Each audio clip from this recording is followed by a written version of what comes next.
Man, how y'all feeling? How y'all feeling? How y'all feeling today? Oh yeah, the latter afternoon, of course. Oh man, I'm so honored to have my guest up here coming up in the next few minutes. Of course, it is now 3 minutes before the top of the hour. I want to big up, of course, the beautiful Moon for bringing this shirt to light. She gave me this shirt. She sent me this shirt, and it has a whole meaning. I think it means America's. Now I forgot to bring the meaning, but I know it's all dealing with indigenous people here of the Americas. So big up to Cinnamon and Cinnamon. If you want to get these type of shirts, you can actually go to her website. She's one of the sponsors here. Big up to her, transitionalhealing.etsy.com. That's transitionalhealing.etsy.com if you want these extraordinary ancestral indigenous t-shirts that I just got in the mail, man, from my post office box, my PO box. So big up to all that she's doing, and thank her for giving me this beautiful shirts and beautiful designs, of course. All right, good. So just want to remind everybody, we have coming up in the next few minutes, we have the great elder and brother Jerry Miller will be with us in a few seconds. So don't holler. We're going to be telling with him in a few seconds. So just give me a chance. Let me unpack certain things, let y'all know, of course, coming up, of course, on today's Consciousness in the Conscious Community. Every Tuesday, I do a thing called Today's Consciousness in the Conscious Community. What happened and how can we change it and heal it? This Tuesday, I got two people I'm deciding between. I'm not going to say their names until one of them confirmed first. So, but on the other hand, we have coming up on the 28th, the one, the only Dr. Oya Ma'at. She'll be our special guest on October 28th. And then starting off November, we have the one, the only Sister Myra Moss. She will be with us. So big up to that. That's going to be extraordinary. And all you people that want to come on out to my celebration, celebrate good time. Come on. Let's celebrate. That's right. It's going to be the keynote speakers, Abundance Child and Blue Pill himself, aka Pope Pablo. The sound bowl healing will be by Sister Kafunya Ife. Lloyd Strayhorn will be speaking. Joshua Sarah, Paris Williams, Mama Ella, Black Dot, and other special guests will be coming through. Get your tickets right now. All you have to do is scan the QR code right there, or go to my Linktree/KingSimonthenumerovator, or you can scan this QR code right here. If you're going to do the live stream, it's on there. If you're going to come in, do the event in Brooklyn 2 days, we got you. Got you at a discount if you pay for 2 days straight. But you could also come to the venue and pay for those 2 days straight also. All right? Man, without further ado, man, the person that I'm going to bring up on this stage has been very dear to me in many, many, many, many years, especially from out of the community we came from back in the day. I have to say that because that's where our history started.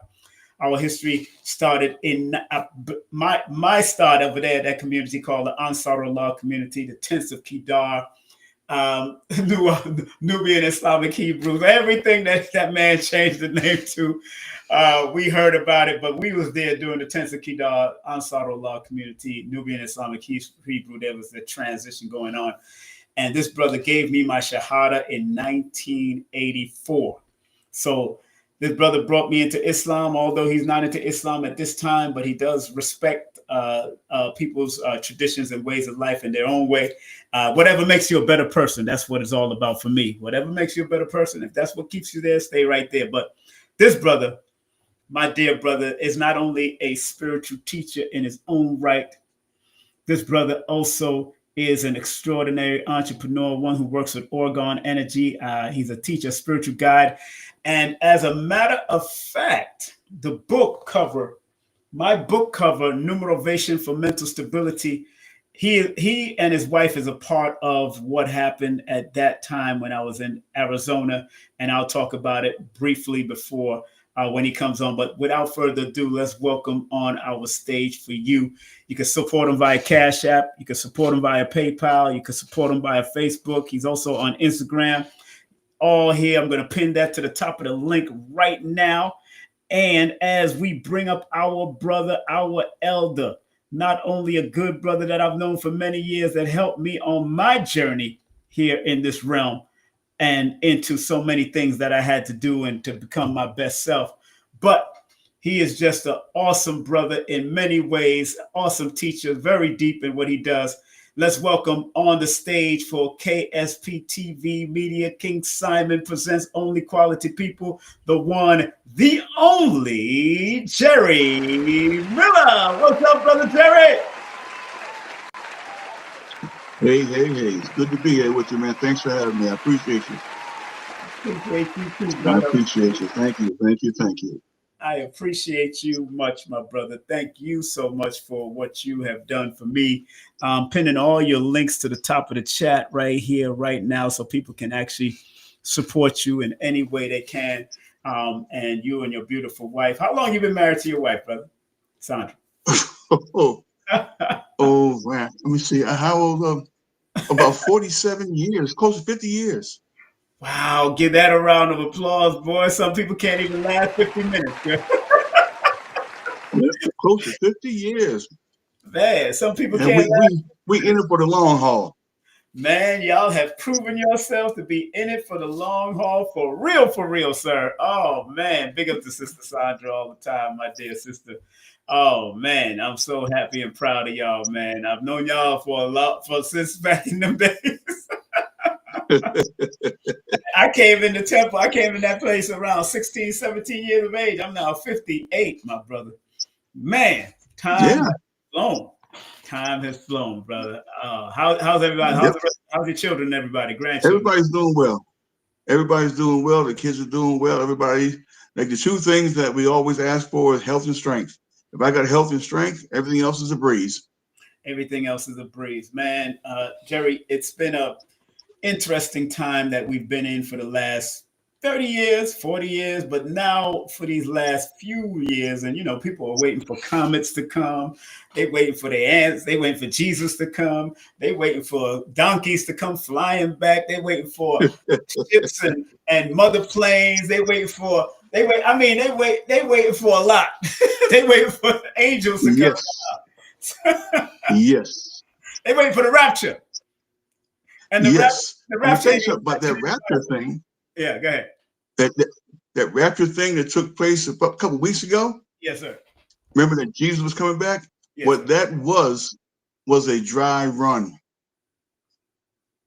That was a dry run put out there just to see what people would do, how people would react to that, people would respond to that. And a lot of folks was getting ready. They were selling their houses. They were doing kind of stuff. And, that was to see what would happen if they put it out there to get people ready for their Project Bluebeam when they get ready to do that shit for people to make them really think it's going to happen. And then that's when things are really going to go berserk. People are going to really go berserk at that point in time. But that's something for another day we can talk about. But that was just a dress rehearsal. And this same time, you figure here in 2025, people will hear something like that. And the way that they reacted, oh man, come on. They were in it. They were in it to win it. But Jerry, you and I go way back, and they've been screaming wolf and calling wolf for a long time with raptures and the coming of Jesus and all of that. They've been doing that for a long time, Jerry. Let's be real. But this one, why is this one so different? Well, see, what's happening now, and I'll get into this, is that we are in a time period of what's taking place is a reset. Right. What's a reset? I'm glad you asked. Yes. A reset is when old things are being moved out and the new things are going to be moved in. Just to give you an example of some resets that you can identify with. Mm-hmm. If you look at the story in the Bible, I'll use that because everybody's familiar with this story of Noah and the flood. Yes. Right? We know what happened with that. We know that God didn't like what was going on. Said Noah built a giant boat, which didn't make any sense, but we can see that another time as well. Mm-hmm. And he said, I'm going to get rid of everything and everybody. Fine. After it was over, that was a reset. Yes. That was getting rid of the old to bring in the new. And then he said something to Noah that was very, very intricate in the reset. He said, Noah, I want you to be fruitful and multiply and replenish the earth. Right. Now, the translators chose that word, the Hebrew word there is mala, which means to fill. But they chose at that point in time to use the word replenish because everything and everybody had been destroyed. So rather than use the word fill, they chose to use that word replenish. And the word fill is throughout the Bible, but that's the only time you'll see replenish, except back in the beginning. Right. The same thing was another reset, but they don't mention that. Is after the creation of everything and down to man and woman. And then what did God say to the man and woman? He said, be fruitful and multiply and do what? Replenish the earth. Now, why are you going to use the word replenish in the beginning of something if something didn't happen before that, for order for you to replenish? Now, I understand the word replenish for the Noah and the flood. That reset, I can understand that. But to say that in the very beginning of what you call creation, what are you resetting for? What they have to replenish for if there was nobody else there or if something else didn't happen? In the book of Jeremiah, it tells you about these things that happen. The word there is void, tuhu, as they call it. And that means to bring into existence something that was already destroyed. But this is where they don't teach you this because before the Adam, if man was created in the image and likeness of God, then going back before Adam, another man existed called what you have historical accounts give it up called the caveman, the Neanderthal, the Zinjanthropus. These different people, if you want to call them that, existed at that time. Now, in whose image and likeness were they made in? Because they were there before the man called Adam, evidently, and their history or their story goes back thousands and thousands and thousands of years when there were many different resets that took place over and over, when you had the ice age, when you had the pictorial age, man, all these different things that were happening on the planet took out the old and bring it in new. That's what's happening today. That's why you're seeing so much confusion, so much upheaval, so much stuff going on that people don't know what's happening. And because what people have been pulled into by way of their BS, and I call it the belief system, is their blind faith and their devotion to those who are in a higher authority. And it doesn't matter if it's a political, if it's religious, if it's a person, if it's an ideology, they're all being pulled into this type of mindset. And the sad thing about having blind faith and devotion, they don't stop to bother to question anything. It's accepted at face value and say, yes. That's why in all your religions, all your things that, I don't care which one it is, you pick one. They have three things in common, all of them. The first thing that they have in common is belief. All religions are based on belief. No proof, no evidence, nothing to back it up, but it's based on belief. The second thing they have in common, everybody's God, came from the sky. They came from down there, or from here's something round. If you look at the round thing, if you live down here, then your God didn't come down, he came up from where you are. And the thing is that's what they all have in common. The third thing that they all have in common, that if you go back and look at all of the different gods around the planet, they all said the same thing to the people that they came to: we're coming back. We're going to be coming back. Now, whether you want to call it Jesus, you want to call it UFO, whatever it is, when you see these things, and you're going to start seeing them in the daytime now, they call them UAP, unidentified aerial phenomena, or UFOs. What they really are, they're interdimensional excursion vehicles. That's what they are. Meaning that they travel interdimensionally. They don't travel like the way you think that they travel here. That you're going to look up in the sky and see one and it's gone. It didn't disappear. It accelerated itself to go into another dimension. That's where they come from. That's how they got here. That's why they're here. And you're going to start seeing more of these things in daylight hours. It's going to be at night, like it's no night, you see lights in the sky. But what you're going to start seeing them in daylight, in a time period where they can be up in the sky where everybody can see them. and they're not going to have an excuse as to what they are. They're not going to be able to explain to people what they are. They're going to look at that. People are going to say, okay, what's going on? And that's when they're going to have to come up with a whole nother story to try to convince people they're not seeing what they're really going to see. So this is all part of what's taking place today with this reset, because they're getting rid of all this here stuff. The ancients, the elders are getting rid of this here stuff, and they're going to remove these things and people out of the way. They're going to, like they did back when they had the Black Plague in Europe, when millions of people died and they got rid of them. When they had the Spanish flu here in this country, 25 million people worldwide gone. When you look in the past and you look at certain places like Machu Picchu, Angkor Wat, all of these buildings, all of these megalithic structures that were built by the ancients, the thing that people never ask is, what happened to those people that build them? Where are their ancestors? Who were they connected to? Nobody knows, because they didn't just disappear.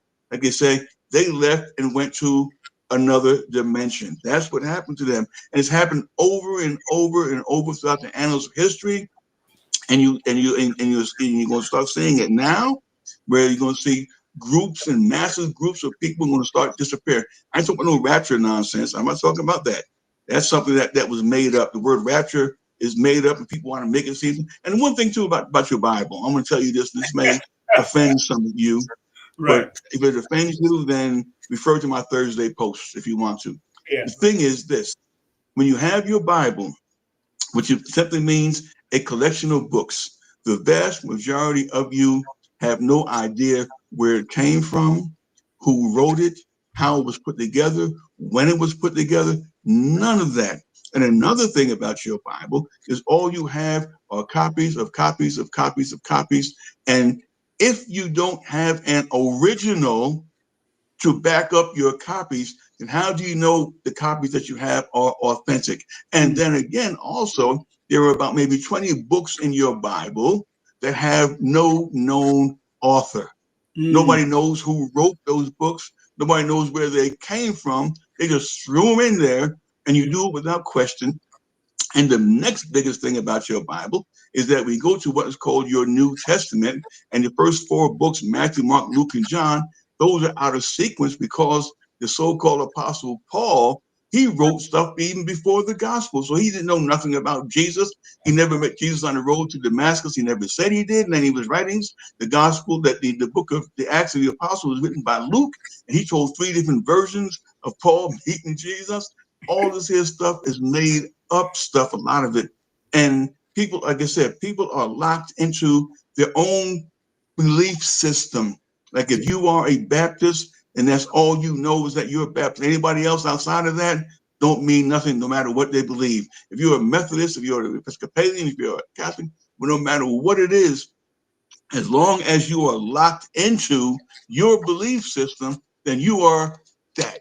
That's what you are looking at. That's who you are. It's nothing more than that, and stuff that's made up to convince people to believe in something. Like Stevie Wonder said, when you believe in things you don't understand, you suffer. And that's what's happening today. So you're seeing that happening today, and all of that is part of what's going to bring in the reset. That's going to take out stuff that you need to be known to, that you need to be getting rid of. That's why things are being what some people call, this is the apocalypse time period, meaning the revealing. This is the revelation of things that people are starting to see that have been hidden for a lot of years. And now all of this stuff is coming to the surface.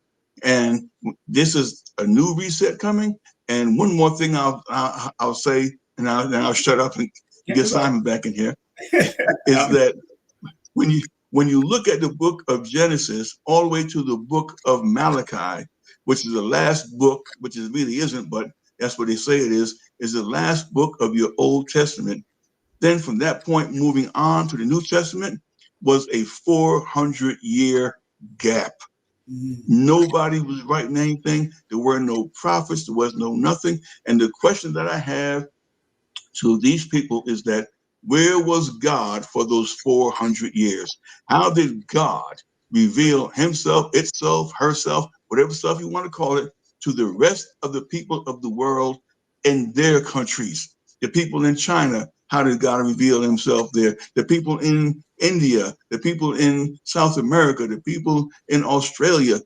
How did your God, if that's who you believe did this stuff, reveal themselves, itself, herself, whatever self, to the rest of the world? Because I find it very interesting that if you are a Jehovah, the name is what they give it, I can see you going to China and saying, "Hi, I'm Jehovah," and they don't speak that language. So how can you reveal yourself to them when you don't have nothing like that? Again, like I said, you don't have an original document of anything that was written during that time period. All you have are copies of copies of copies that cannot be substantiated to be factual. In a court of law, they would tell you, get that stuff out of here, bring us the original so we can make a determination. Let me tell you. Let me give this is why Jerry is so compelling and he draws you in, because even as a teacher back in the 80s, he pulled us in right into it, and he was able to break down the Bible and the Quran and every little thing, man. And I know you come from a school before you went into that community and all of that. So it's very interesting that you're still able to, pull those things out back in the day. And I'm very happy that you're here now. Jerry, there's so much, that you just shared with the audience. And it's like you've been waiting to do that for a long time, because you do it on your own channel, on your own. But you've been waiting to do that for a long time, and you've been doing it for years upon years. As far as spirituality, because the spiritual world now is kind of moving in another direction, especially with the younger people and how they're dealing with information and how they're disseminating information from their thought patterns or their spiritual. What do you think is happening in regards to all this that's happening? So a comet is supposed to come, 3-eye atlas and all that kind of. Me, I call it third eye opened at last. That's what I call it. That's what I call that. So that 3-eye atlas sounds too much like third eye. So what is happening with our young people and the elders that had this wisdom from the past, and how some of the elders are trying to be young now, or trying to act like they're young, but yet the younger ones are starting to show more old soul and more information, or delving into more information that some of the elders that was supposed to be the one that keep the integrity of it. What's going on with this transmission between the two? What's going on, the back and forth between elders and young people? It look like the young people are starting to become the old souls teaching the knowledge, and the elders are like backing off and trying to be young again. What do you think about that? What's going on with that in this? Well, the first thing we have to do is identify the word spirit. Okay. Spirit doesn't mean what people have been led to believe what it means. Okay. The word spirit is ruh, or ruhu, which means breath, air, wind. That's why when you say that I'm spiritual, everybody's spiritual because you're breathing. Like when you say the word conspiracy and you break it down, what it means to breathe together. Right. That's what conspiracy means. That means you're breathing, that your spirit, that force is coming in there. So what has been identified as something that is within you as a person, as far as the energy and the life force that they have chosen to call spirit, has somewhat been a misnomer. Same as when somebody says the word, that person over there is dumb. And if they can talk, they can speak, then they're not dumb. The word dumb means someone who is unable to speak. That's why it says deaf and dumb. That means you can't hear, you can't speak. That's what the word dumb means. But the language has been so jacked up that people say, well, oh, he's so dumb. If he's talking, he's not dumb. Now, he may not have a high level of intelligence, but the word dumb has nothing to do with that. But what's happening, it says that the young people are going to lead the way. But the thing is that many of them are being misguided by those people. Like I said before, you have that problem of that their devotion, that their blind faith. They look at these so-called charismatic men and women that stand up there, and give them all this here stuff, and they're talking about what God wants you to do, and you need to do this and you need to do that. And what they do with that is that they're throwing out the fear factor on people. The fear factor is that the Antichrist is coming. And when the Antichrist comes, you're going to have a problem because the Antichrist is going to do this and the Antichrist is going to do that. That also is misleading because the word Antichrist only appears 3 times in the Bible. And it says that there's not just one Antichrist. There are many Antichrists. There were many back then and there are many now. And if you look up in the book of 1 John, it tells you about the Antichrist and how to identify them, not just this one individual. So what we have to do, we as elders have to take a step back or two and realize and let the young people come forward because they're the ones that's going to lead the way. But we have to educate them in a way of what you want to call spirituality. So that way they will be able to develop themselves and raise themselves up to a higher level of consciousness and awareness, which will enable them to teach others to be like them and not get caught up in the nonsense that's out here. That's why the average person is programmed. Like Bobby Hammett brought it out there. You have the automatons, you have the spiritual and intellectual, and a vast majority of people are automatons, meaning that they are people that have been programmed. Now, when you look at the average person, what do they talk about?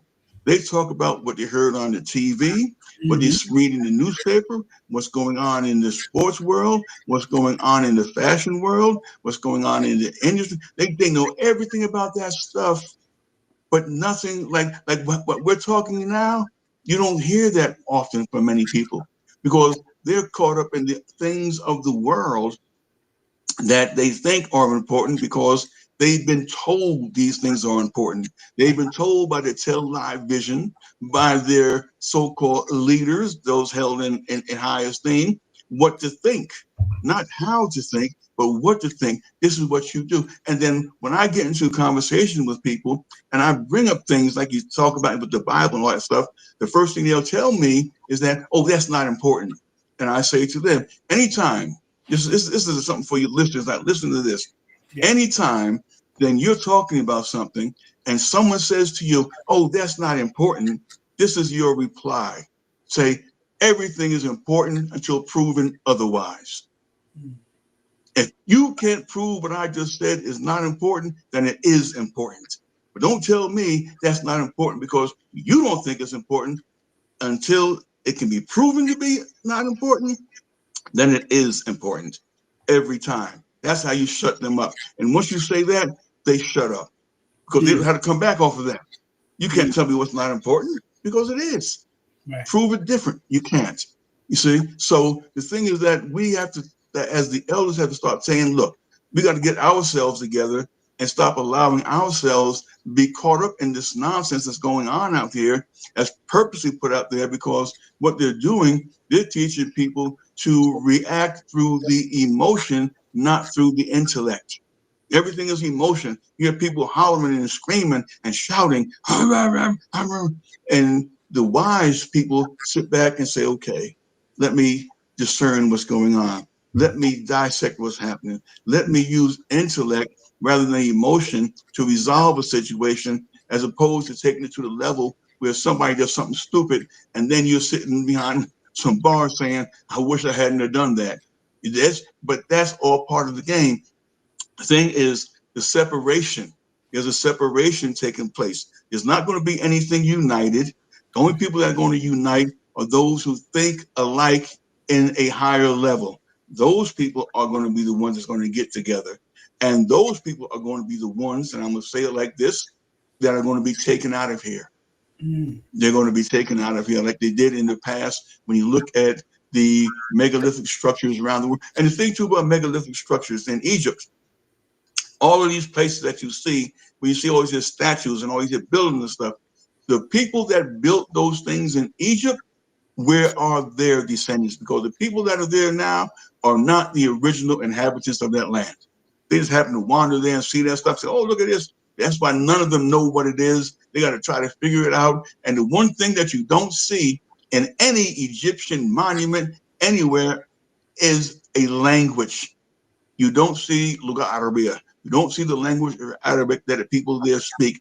All you have are hieroglyphs, picture stories. From the meta they can break it down, but the language is not the language of people that are speaking it today. And any monument that you go to around this planet and you look at it, no matter where it's at or what it is, there is no written language of the people that were there. When you look at the Nazca lines in there in Peru, who put them there, nobody knows.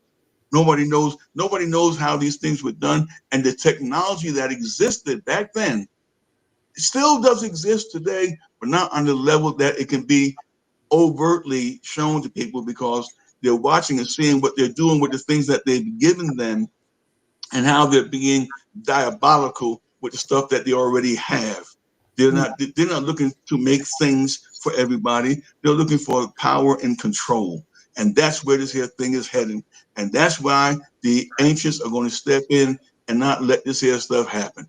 It's not going to happen. It may look like it for a period of time, but they're letting them go far enough where they're going to say, okay, time to pull the reins back, get rid of these people, and let's bring back our people we want to run this here show to do better.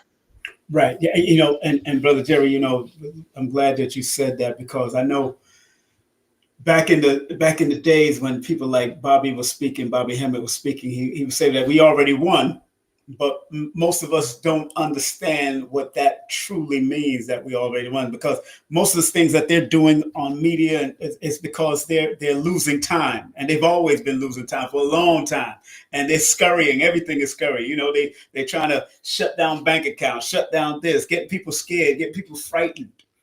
From your spiritual perspective, because I know you and your beloved wife for almost 50 years has been doing this spiritual work, and you know, how can we and the people that are coming into this spiritual knowledge, how can we, let's say, avoid going down the fear factor, avoid that fearness, because we don't, everything you want is on the other side of fear. How can we avoid the fear of it, of what they're See, putting? that's just it.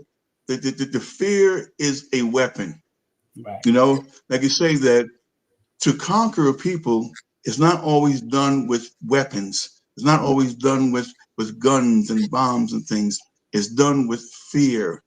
When you find out, and what the enemy does is that they will watch you, they'll study you, and they'll see what turns you on, what turns you off, and they know what buttons to push to get the reactions, not the response, but the reactions from you, to know how to keep you in check and keep you in control through, like I say, the fear factor.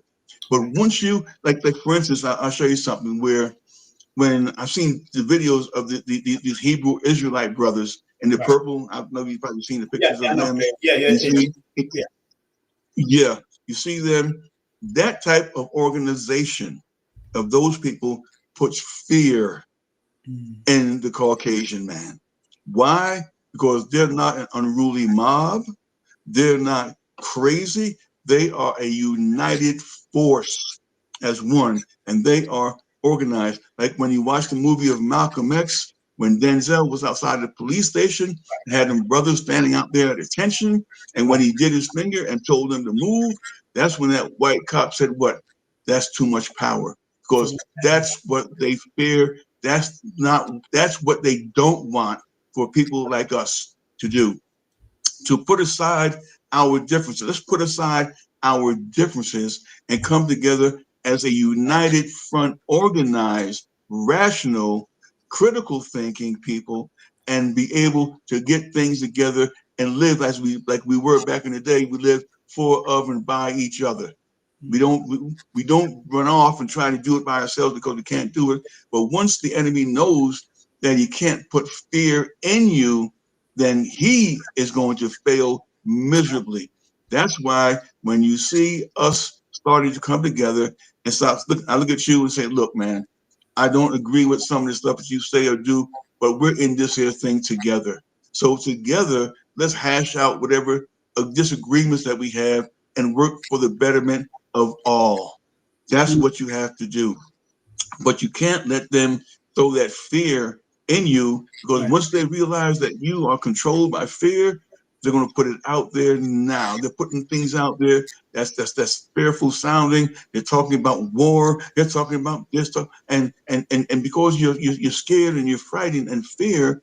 Like I saw something with somebody posted. I don't know if it's true or not, but I saw where somebody said they worked at a Walmart, and because the word is being put out, they're putting that word out there that those people who are on food stamps, and your food stamps aren't coming next month.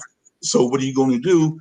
And people heard that, and they went and stormed and bombarded the Walmart, snatching out food and everything. That's what they want people to do.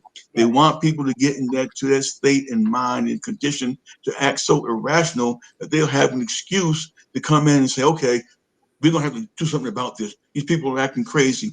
They will instigate it. Like what's that problem, reaction, solution? They create the problem.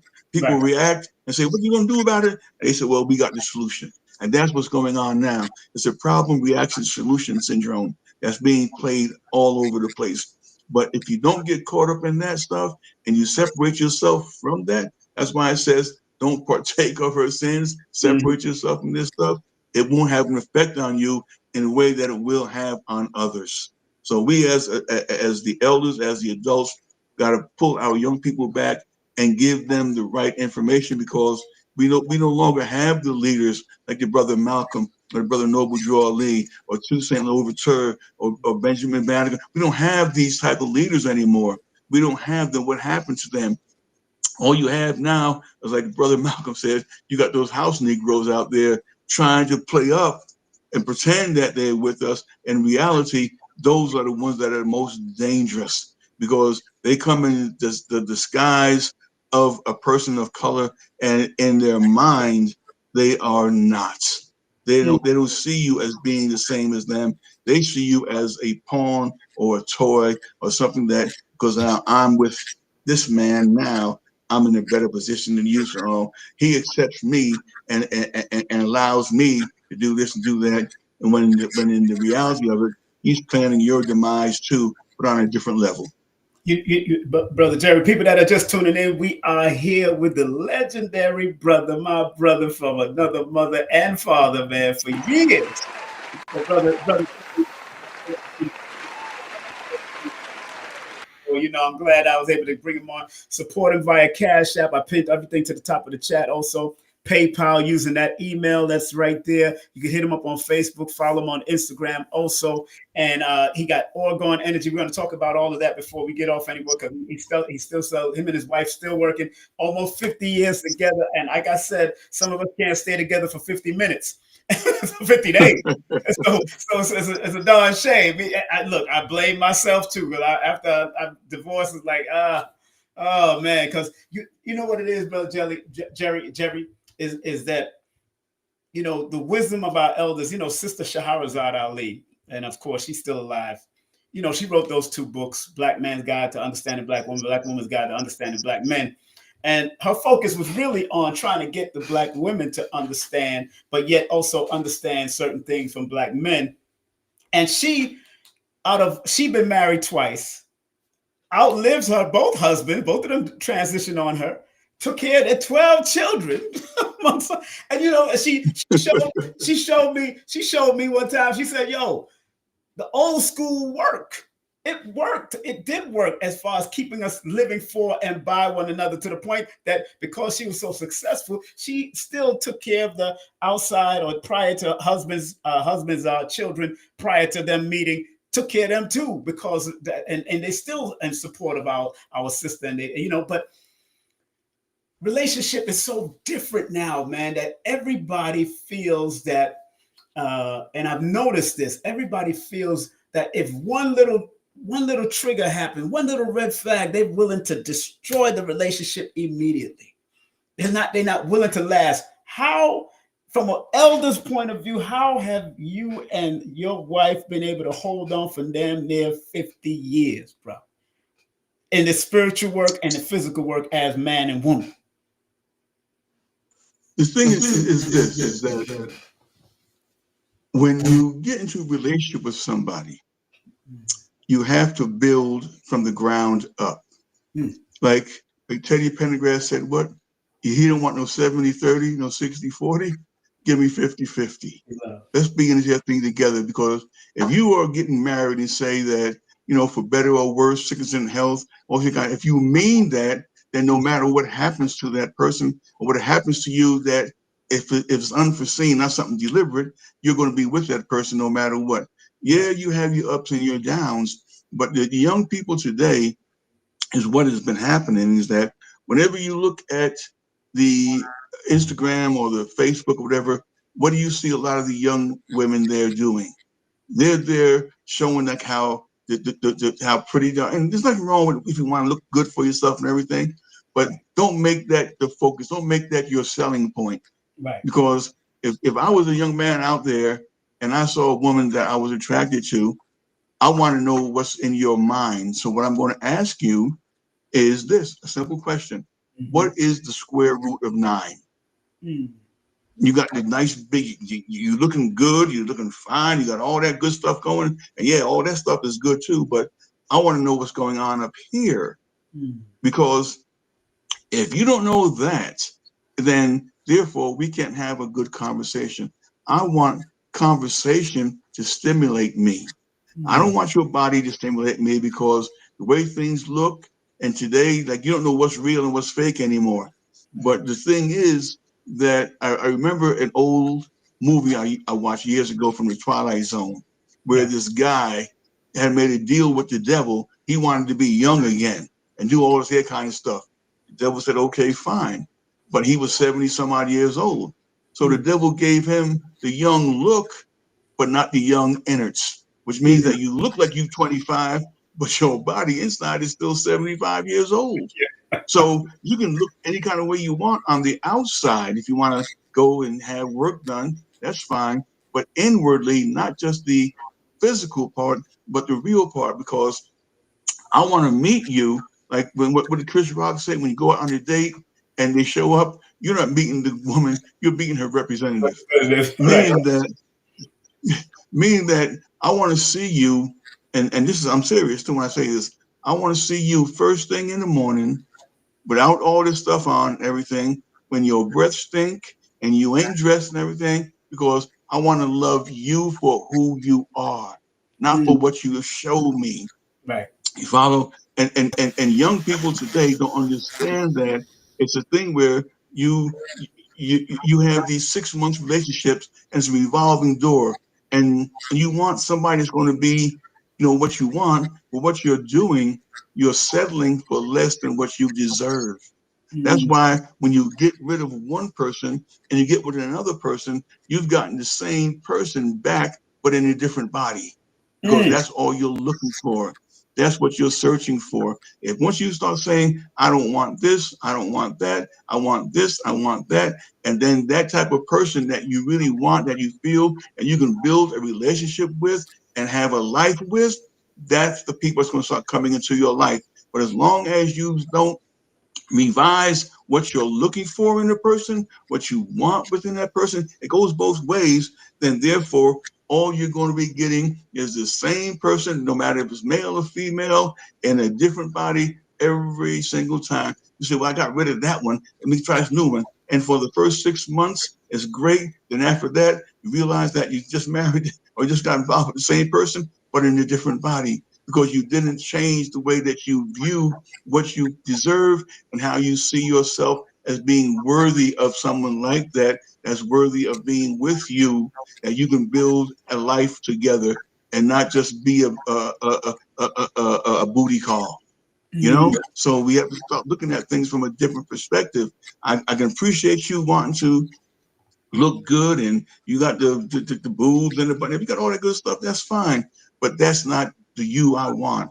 I want the you without all that stuff, because that's the you I want to fall in love with. That's the you that I want to be with, not with all that stuff on your face and all that stuff in your body. Again, if you want to do all that, that's fine and dandy. I'm not knocking that, but I'm looking for something more substantial in a relationship with somebody that can offer something that we can equally meet on equal ground and say, let's build. Let's work this thing out and let's see what we can do together as a unit, as a man and a woman, and see where we can take this thing and how it can go. Woo! You on fire, brother Jerry.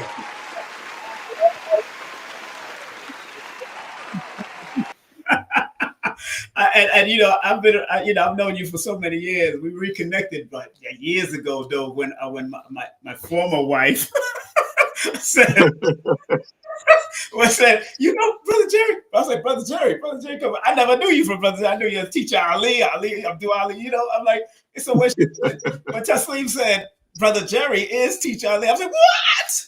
I said, wait a minute. She sent me a picture. I said, get the hell out of here, because they was all in Georgia. Everybody was in Georgia at that time. You're not there in Georgia no more. You're in Arizona.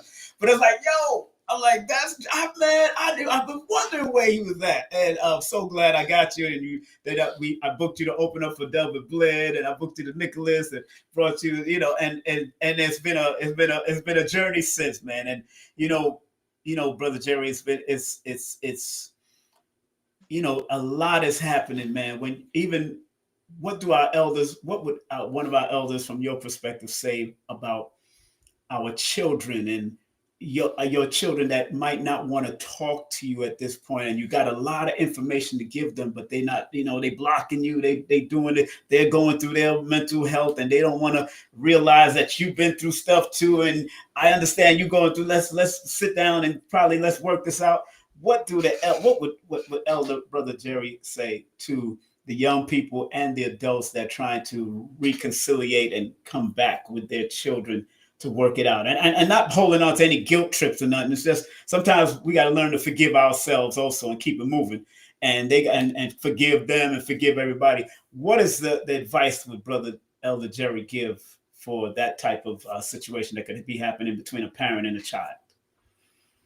What we got to first do as the adult, because we've lived longer and we've seen things, and Right. like any good parent, when you are raising children, Right. you don't want to see them fall into the things that you might have fell into, or things that you might have done that was wrong or whatever. But because of the way things are now, the influence of outside forces have taken the children away from the parent, and now has given them a whole different view of things. And you look at the parent as being the enemy, and the parent becomes offended and they become defensive. It's like a back and forth thing. So what you do when you realize you're going up against something like that, you talk to your child and say, look, and you humble yourself to the child and say, look, let's you and I sit down and let's talk to each other. Let's talk with each other. Let's not talk at each other. Let's see if we can resolve whatever is going on between us. And I may have done something, not that I have done things wrong. That's right. I'm not the excellent. One thing that you have to learn is that every day you're learning to be a father. You're learning to be a mother. You're learning to be whatever it is, because you never stop being a mother and a father. You never ever stop being a child. And so when you have these, what you want to call rebellious children, you got to find out what is it that's going on with them that is causing this rebellion, and see if you're a part of it and what you can do to help them. That it doesn't mean that you just go all out and do silly stuff, but you rationalize the situation. Say, look, let's make a deal between you and I. Let's make an agreement. If you do this, I'll do that, and I'll do this. And let's start building on something here, because there are certain points in time where there are children today and parents today who don't even speak to each other. They don't even want to know each other. Oh, I hate that bitch. Oh, I can't stand that man. And see, the one thing that you don't realize is that we all came here the same way. We came here through a man and a woman, a male and a female, a mother and a father. That's right. And when they came together, they were looking for something within you as a child to be better than them if they can make it possible. But that's not going to be like that in all cases, because the environment that we live in now is a very disruptive environment, and that the parents are made to look like fools You know, they're made to look like they don't know what they're doing or what they're talking about, and children are given the leadway to do things that back as a kid growing up as a child you wouldn't do. You know, when I was a kid, the worst thing that you can do to me as a child was make me stay in the house. Oh man, I couldn't go outside. I couldn't go outside and play. I couldn't go outside, nothing. That wasn't like being put in the time out in the corner. That means that you can't go outside because back then as a child, all you wanted to do was go outside and play and have fun with your friends, do stuff. Now you got to force kids to go outside to do something. Right. They don't want to do it because you're so caught up in the television and the games and the distractions of things that's going on in the world that they don't realize that they are being programmed too. And the system that you're dealing with is far ahead of you and I as far as the future is concerned. I can go to my television right now and I can tell you what's coming on next week, Wednesday at 3 o'clock on the TV channel. Why? Because they've got it programmed that far ahead. They ain't doing a daily thing. They are programming weeks in advance TV shows or things that they want you to be hooked up with.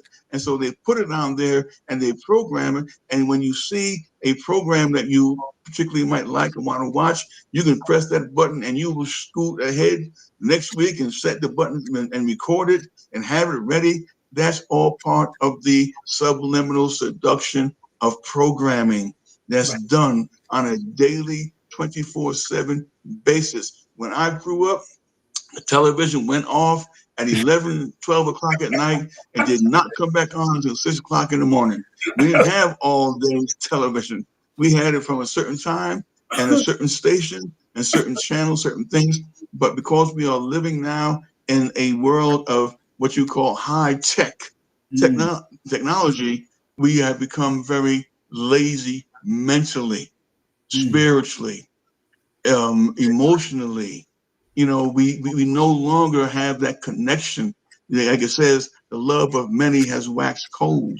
So we have to sometimes, as adults, take a step or two back and reach out to our younger siblings and family and friends. Say, look, let's see what we can do to resolve the situation and do whatever it takes that's necessary within your power to do to help children and to help them see the light and see the way and recognize that the world that's being built today, you have no future in it because you're not being part of the future. They're not planning for you to be part of the future. You're just going to be used as a vehicle. That's all you're going to be used as. And once they use you up, they kick you aside and bring somebody else in. And that's how the system is set up. But like I said before, it's not going to be lasting too much longer because when the reset comes in, and another thing too, I want to tell your listeners this: Yeah. if you don't have it, get yourself some oil of oregano, some oleoropin, and iodine, because those things are antiviral, antibacterial, antifungal, all the good stuff that you need. Because the thing is, and also some colloidal silver. I'm gonna tell you what happened to me just real quick. I had an earache. I mean, a serious earache that was driving me up a tree, and I couldn't get to the doctor. And so what I did was I went and I got some colloidal silver Yep. and I got some oil of oregano. Yeah. And what I did was oil of oregano I put on the outside and the back of my ear, going down my cheek, and the colloidal silver I put inside my ear. Yep. A few drops 2 or 3 times a day. Within 3 days, earache Yeah. gone. I use No that. ear problem, no earache, nothing. Because those things are out there and they're necessary to have. If you don't have anything in your medicine cabinet, make sure you have that, if nothing else. Because what's going to be happening, they're going to be putting out. I had somebody on the QT tell me that there's going to be another disease coming down the road. It's going to be far more serious than what you think COVID-19 was. This one's going to be like the Spanish influenza type thing. So the way to combat that is to have on hand these things that do though fight against those things that's going to be necessary for you to have. Very, very, interesting enough. People, please support our brother Jerry. Cash App, PayPal, all of it is pinned to the top of the chat. Follow him. Those that was on, I'm broadcasting on Instagram and also on Facebook, also with YouTube. So those that are on those channels, please follow him. Of course, Jerry Miller on Facebook and Jerry Miller on Facebook. It's Jerry Miller, Jerry.Miller.940. And then it's on Instagram is Jerry Miller 940. And of course, you got Yahoo. He got his Yahoo account that leads to the PayPal and an email. And also, you could also hit him up by the Cash App at $JOCS1234. Jerry, the new thing, of course, we all know, you and I know it. I know you got a computer expert in your family, AI.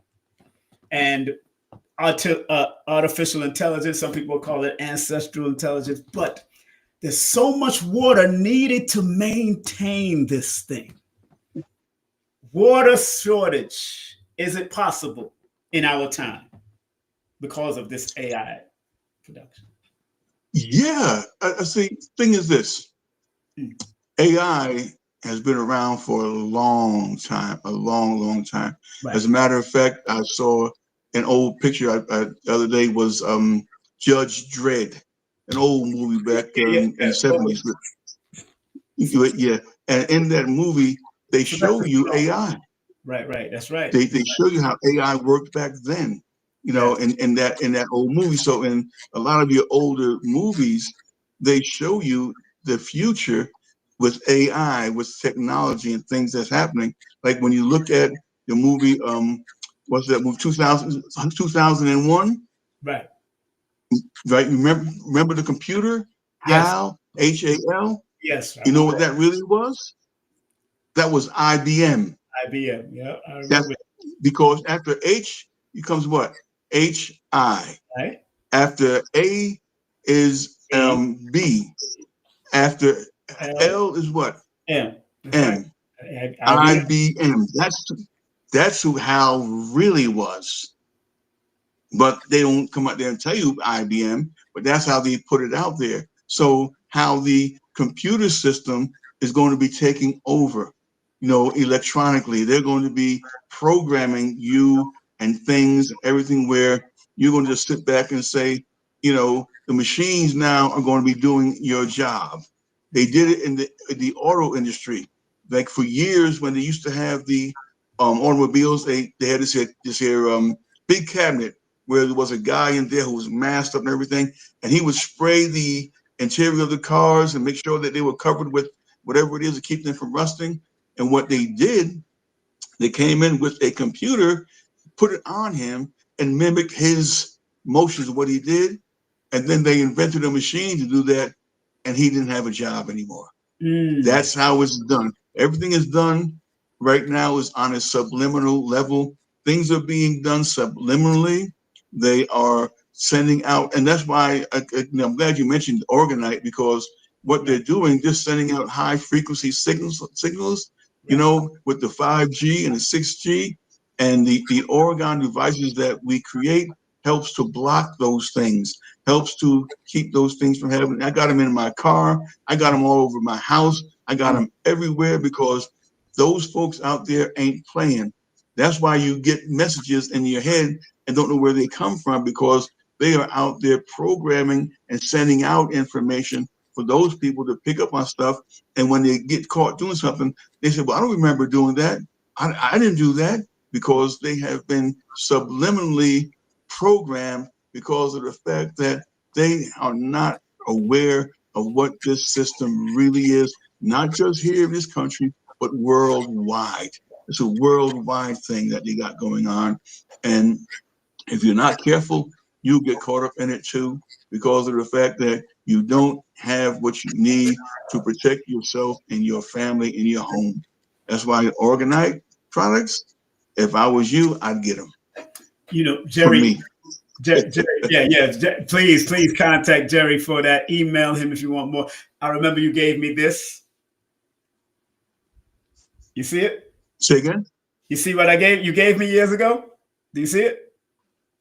No, I don't see you on the screen. Oh, you can't see. Oh, you can't see me on the screen. Okay. Let me see if I can throw No, myself up in the front. Okay. Let me see if I can throw myself up in the front, because if I throw myself in because all I front, see is myself. are you doing it on the phone? That's right. Can you see me now? No. I got the jade Buddha that you gave me years ago.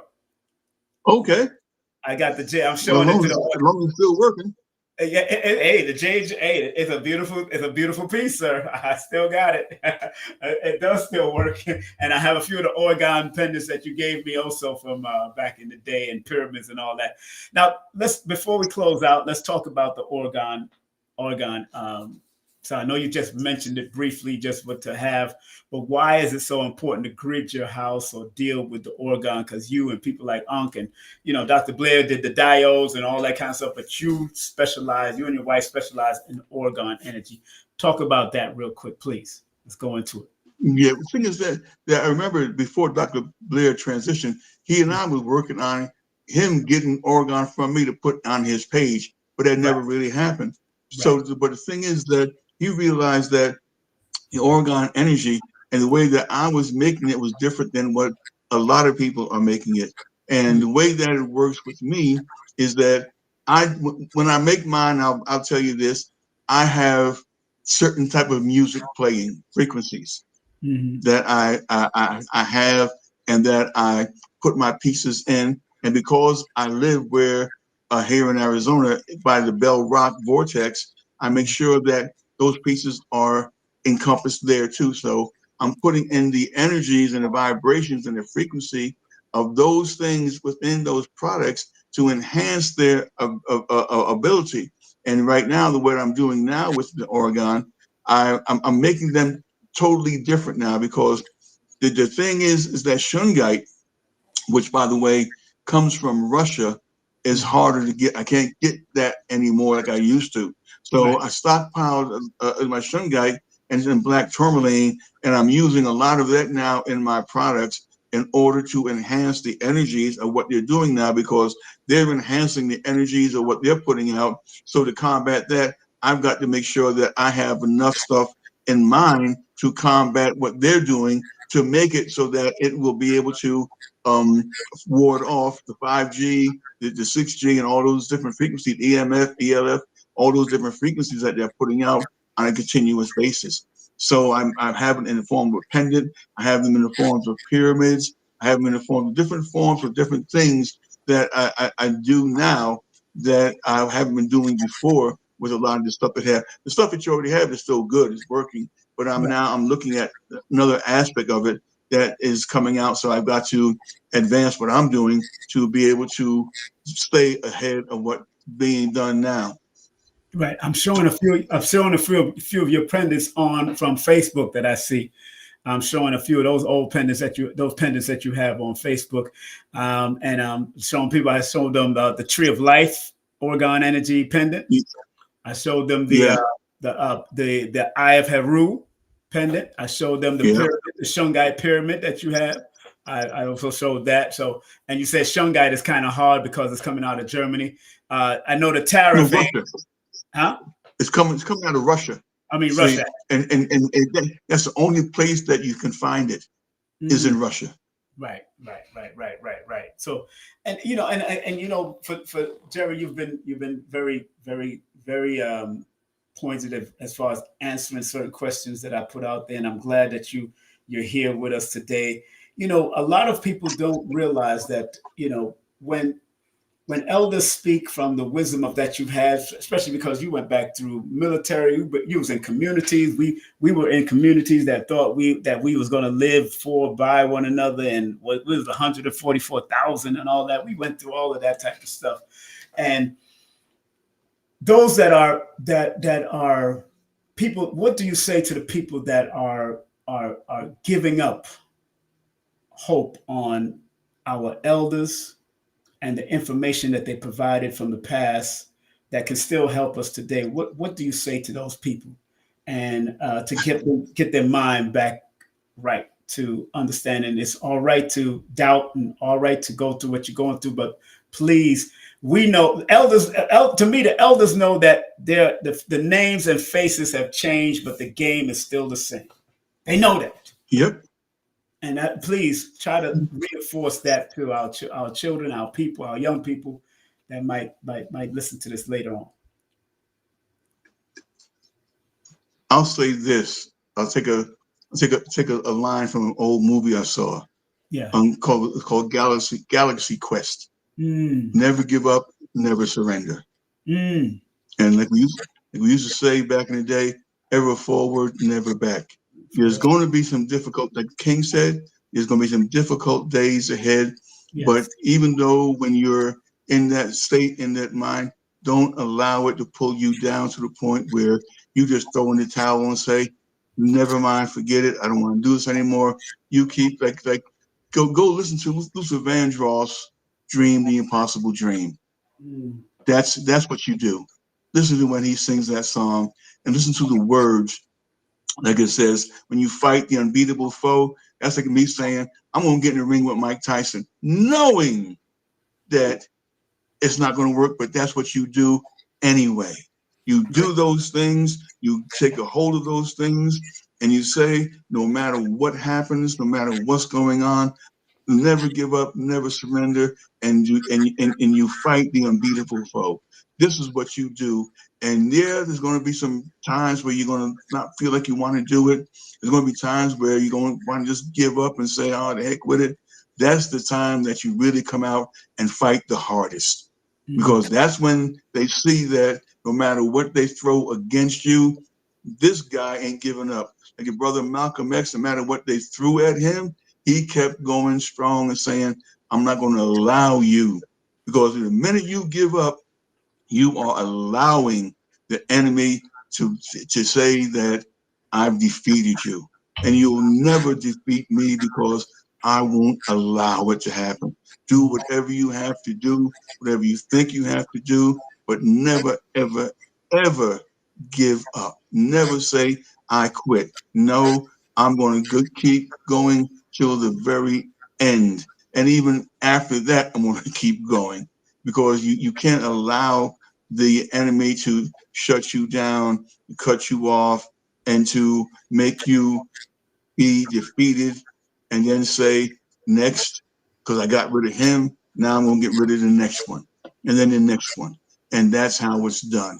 But when you become that irresistible force against an immovable object, that's what they don't want. Right. That's what they fear. And that's who you become. You become that. You tell them, like, I don't give a damn what you do or say. Whatever you're going to do it. But I'm not going to stop doing what I do. I'm not going to stop saying what I say. I'm going to keep on moving ever forward, never back. Last thing, brother. Do you have a closing mantra to share with our audience? A prayer, a mantra, an affirmation that you could take with them? I always close out with Dr. Brer's prayer all the time. I always close out with please, Universal Creator. But if you have anything you want to offer to this world and this people and everybody that's watching and will watch continually, please share that if you can before we close out. What you learn to do is stop looking outside yourself and look within, because that's where the real you resides. Like it says, the kingdom of heaven is within you. I remember when Dr. Eichenkoder said that stop looking for the God outside, look for the God in you. Because once you recognize and realize that the God that you have been taught to look outside of yourself for is really in you, that's when you emerge as a person that's going to be unstoppable, because I now know the God is really in me and I am that God. So that's who I'm going to be. That's how I'm going to do it. And if you don't like it, like I always say to people, if you have a problem with anything that I say, I'm not trying to be disrespectful or make fun of anybody, but you can refer to my Thursday post. I have a Thursday post I put every Thursday. You can refer to that. Yes. Jerry, you don't mind doing a workshop with me one day? You don't mind doing that? You're doing a workshop, online workshop. Do you mind doing that? Whatever's clever. Okay, I'm going finally you heard him. We're gonna say because y'all need to hear Jerry teach. Are you familiar with PowerPoint? Do you do PowerPoint or are you just gonna talk? How are you gonna deal with it? What would you like to do? Say again? Are you familiar with PowerPoint yet? Are you very good at PowerPoint or doing any type PowerPoint presentations yet or no? You know me, man. I'm old school. Old school, yeah. But I need to talk to your son, the computer engineer. Maybe he could help you out. But if not, you could send me the PowerPoint and I could actually play. But I need your computer up if you're gonna do a workshop. So we're gonna have to talk Okay, about that. we'll work on that then. Yeah, we're gonna talk We'll work offline. on that. We'll talk offline because Okay. I know your son is one of the masters at it, doing his thing. So I'm proud of him. I'm proud of all your children and the family and all that. But Brother Jerry, thank you so much for coming on and spreading love, man. And our family, please support him via PayPal, Cash App.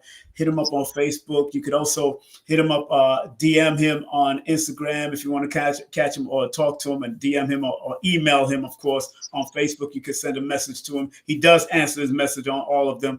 Just give him some time because he lives the life over there in Sedona. He lives in Sedona. He doing his Sedona life. So I love Sedona. I appreciate you, Jerry, man, and please give your wife a hug for me, please, and send my love to her. Please send her that love. We'll do, man. Thanks a lot, man. I really appreciate it, and I really enjoyed myself to really talk like this, because this needs to be done more and more often with people like us, to spread the word out there, to reach people and let them know that don't allow yourself to get caught up in the nonsense out there. Don't be brought into something that they want you to get caught up in and then use it against you. Yes, sir. Yes, sir. Thank you, brother. And let me give you a well-deserved round of applause, man. Like we used to do back in the day.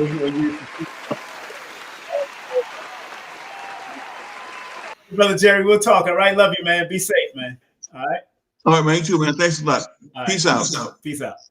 That's our brother Jerry Miller, man. Thank him, man, for coming on and spreading love, man. Y'all don't know how much that brother means to me. Of course, tears are coming to my eyes.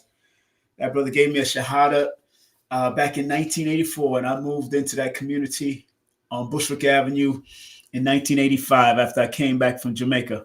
I ran away and left my mother's house. I couldn't deal with that area anymore. Either I was going to end up in jail or end up dead back in the day, hanging out with the wrong friends and all that. And it was listening to him, Imam Isa, who y'all call Dr. York today. Brother Daoud was also a teacher back in the day, but it was definitely Ali that kept the impact while Imam Isa wasn't there. And then Imam Isa would just pop up and speak and taught and teach. Big up to my cousin Duma. Those who know 125th, when he used to be over there near Apollo Theater with gray hair, big old afro. My cousin Duma. My cousin Shafi, across the street still. After he works and does his construction work, he'll still go out there and sell his jewelry over there where Sanetta used to set up, Brother Shafi. My other cousin Salih, my other cousin Bahia. A lot of us joined that community back in the day, the Ansar Allah community. My late cousin Amala, who used to work in the office with Dr. York or Imam Isa. I always say that that was one of the greatest schools that I went through.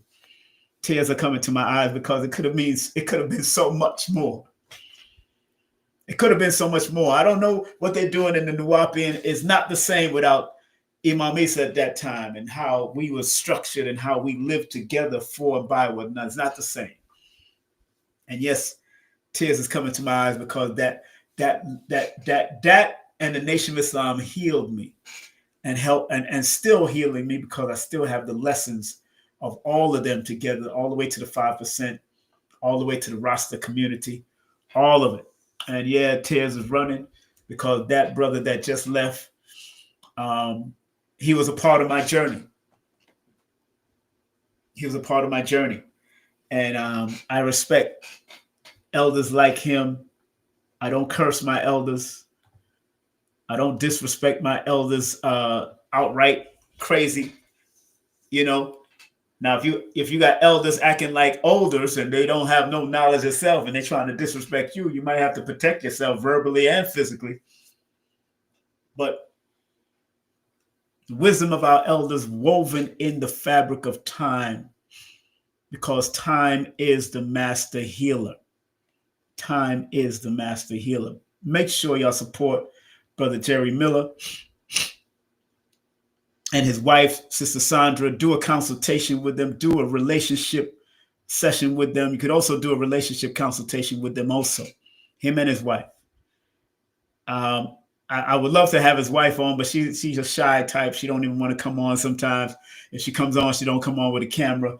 And she speaks as she'll always refer to the we.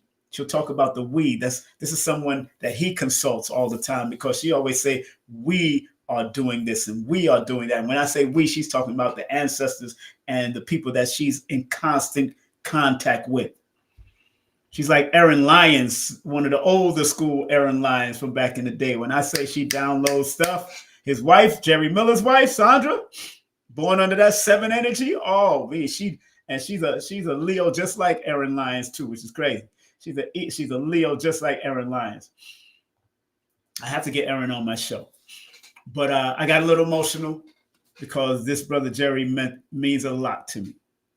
And he's one of the elders that I would kill for and also die for, especially if I'm doing security, like I've done for Dick Gregory, like I've done for Lloyd Strayhorn, like I've done for Dr. Khalid, Minister Farrakhan, Ava Muhammad, if it came down to it, any one of them, people like us that was trained under the nation, trained under the SOI or the Ansar Law community.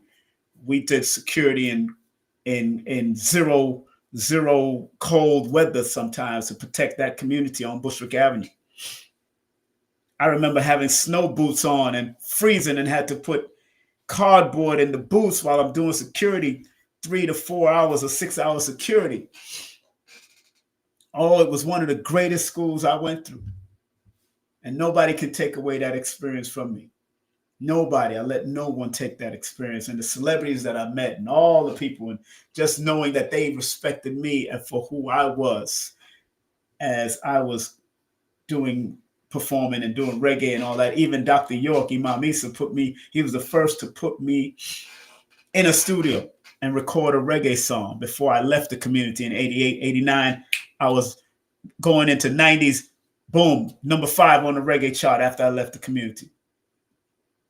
Because nobody can hold you back. If you're meant to do something, nobody can hold you back. Nobody. So even though I didn't keep on going with the music, I was in the business before Buju. I was in the business before Luciano. I was in the business before me and Shaggy grew up in the business. So I was in the business there. But when I came out of Islam and came out of that particular community and went into the Nation of Islam, boom, I became number 5 on the reggae chart.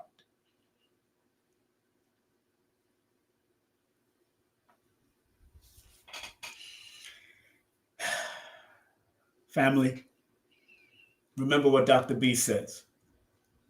I forgive myself, my family, and others for imperfection, and I'm thankful for my life.